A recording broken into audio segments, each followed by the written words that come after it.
The Night Before Christmas by Clement C. Moore, illustrated by Antonio Javier Caparo.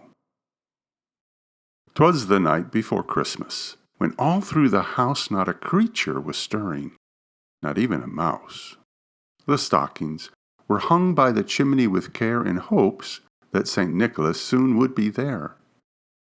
The children were nestled all snug in their beds, while visions of sugar plums danced in their heads.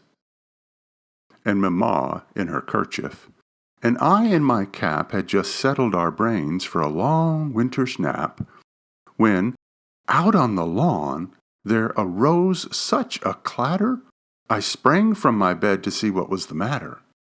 Away to the window I flew like a flash, tore open the shutters, and threw up the sash. The moon, on the breast of the new fallen snow, gave a lustre of midday to objects below. When what to my wondering eyes did appear but a miniature sleigh and 8 tiny reindeer, with a little old driver so lively and quick, I knew in a moment he must be St. Nick. More rapid than eagles his coursers they came, and he whistled and shouted and called them by name. "Now Dasher, now Dancer, now Prancer and Vixen, on Comet, on Cubit, on Donner and Blitzen. To the top of the porch, to the top of the wall, now dash away, dash away, dash away all." As leaves that before the wild hurricane fly when they meet with an obstacle mount to the sky, so up to the housetop the coursers they flew, with a sleigh full of toys, and St. Nicholas too.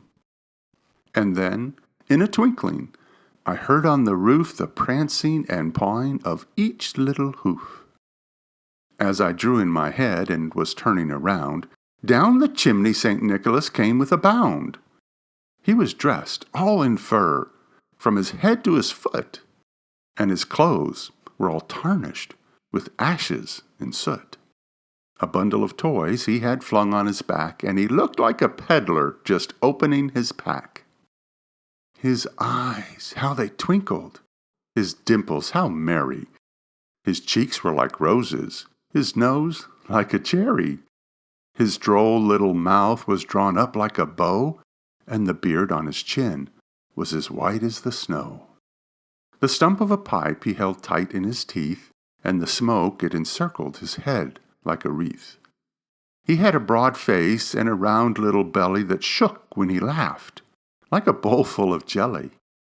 He was chubby and plump, a right jolly old elf, and I laughed when I saw him in spite of myself. A wink of his eye and a twist of his head soon gave me to know I had nothing to dread.